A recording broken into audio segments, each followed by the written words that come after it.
Well.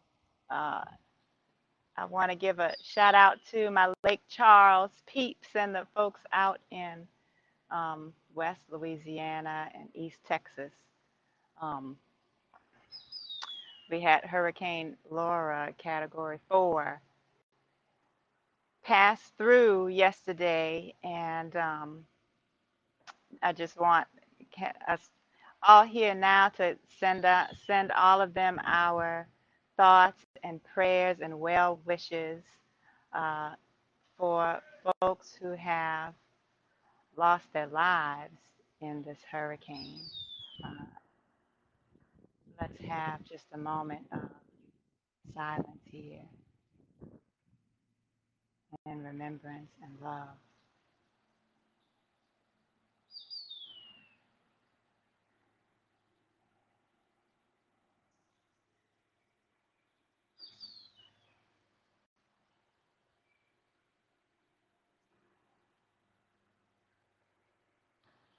And for those who are experiencing the pain of the aftermath, and those who are especially close to those who have been lost, we send our well wishes for you and our prayers, and we pray for peace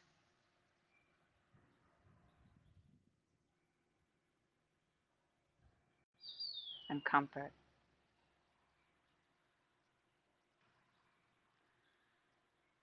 And we pray that you get as much as you can back in order as soon as possible. And you have an opportunity today to experience some joy and connection, because there are millions of people with you in mind and in their hearts right now, including me. So let's get started today. Um, Glad you're here. Welcome to class. Uh, Today's class title is Yoga Means Unite. And that comes from the root Sanskrit word yuj, which means to, or it's interpreted to mean to yoke, or to join, or to unite.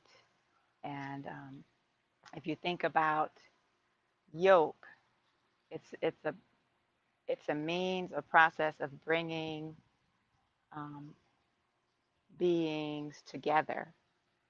Whether you're thinking of the yoke that's used in farm work, that's bringing two animals together to pull a heavy load. Yoke has also been referenced in the Bible and in other spiritual texts in terms of joining to God. And this idea of union in yoga is all about that. It's about realizing our union, our self that is part of the whole, and identifying with that which is greater than our limited self.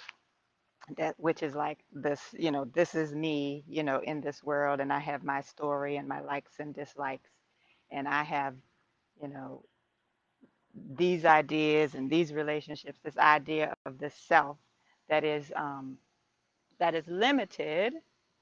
And so expanding that sense and realizing we are part of an amazing, beautiful universe that is just awesome, and it's within us, and we are it, and so connecting with that. And it also brings us to the idea about suffering and the root cause of suffering. There's the idea, think about this, that the root cause of all suffering is believing that we are separate from each other, believing in this idea that there is separation. Um, if we think about it on an individual level, if we're really suffering with self doubt and judgment and all the sorts of negative things that we tell ourselves, and we're suffering with that, we are not connecting to um, an, a bigger sense of who we are, which is our true selves, which is limitless.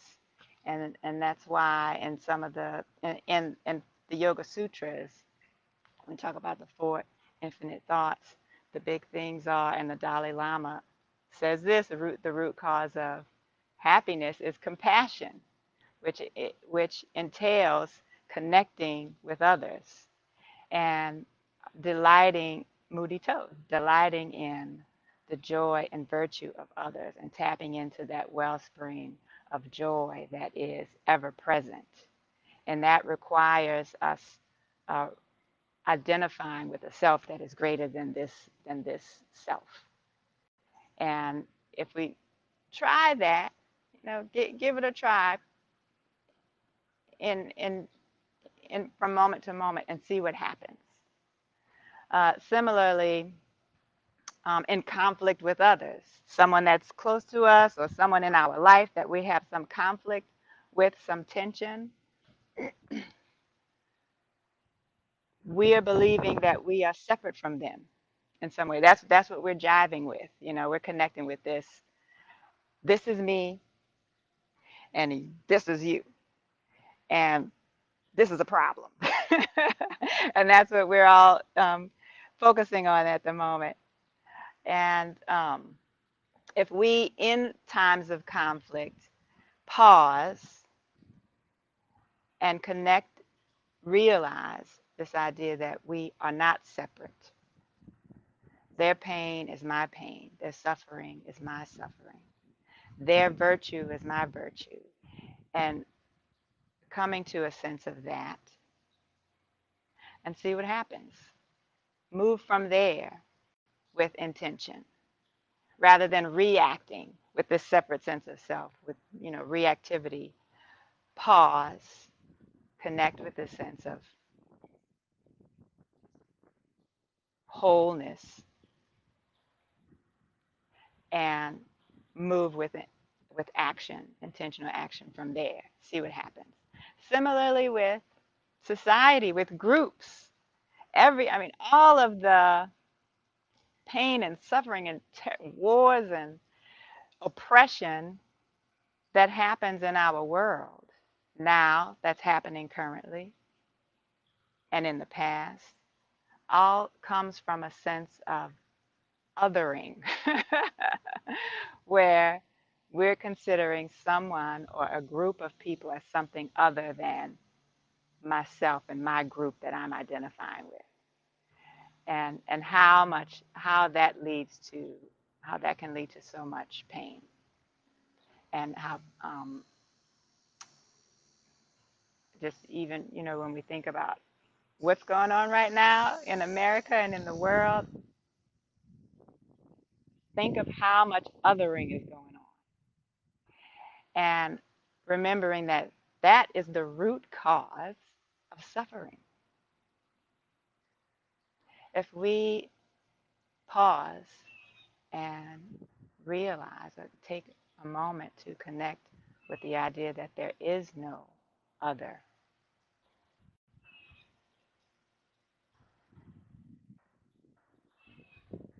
we are all connected, we are all one. Try it. It opens, even just in that moment, it opens into a sense of peace and equanimity, and moving with action that is intentional, that is It may still be addressing a problem that needs to be solved, but it comes from a place that is compassionate and intentional and not reactive. So, welcome everyone. Let's come together here. And being that this, in the midst, in the midst of a lot going on right now, I know we have some folks on and not practicing with us right now who have been affected by the hurricane and other natural disasters. Let's once again send them our blessings. We send you our blessings and our love.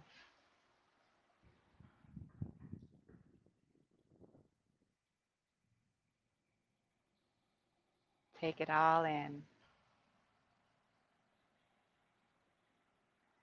And let's come here in this moment, feeling that sense of connection with each other, knowing that our true self is limitless, our true nature,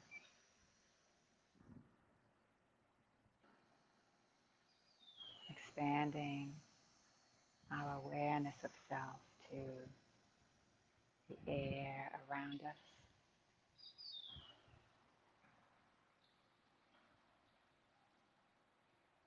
sounds,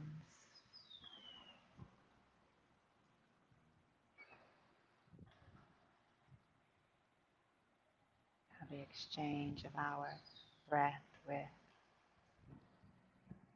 our surroundings, how it is all connected and shared with the trees, this give and take, the birds,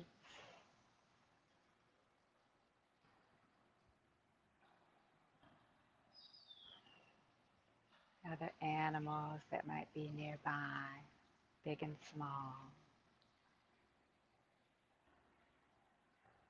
people, animals,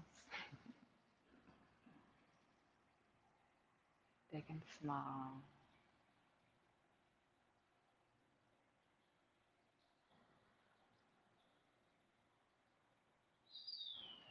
steeped in this connection.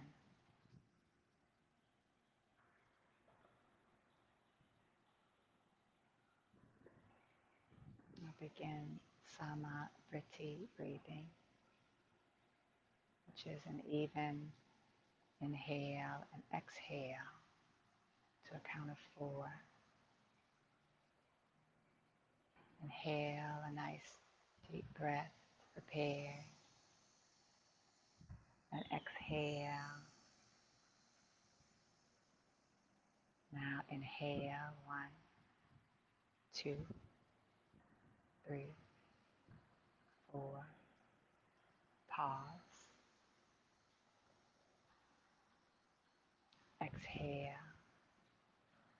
2, 3, 4. Pause. Inhale 2,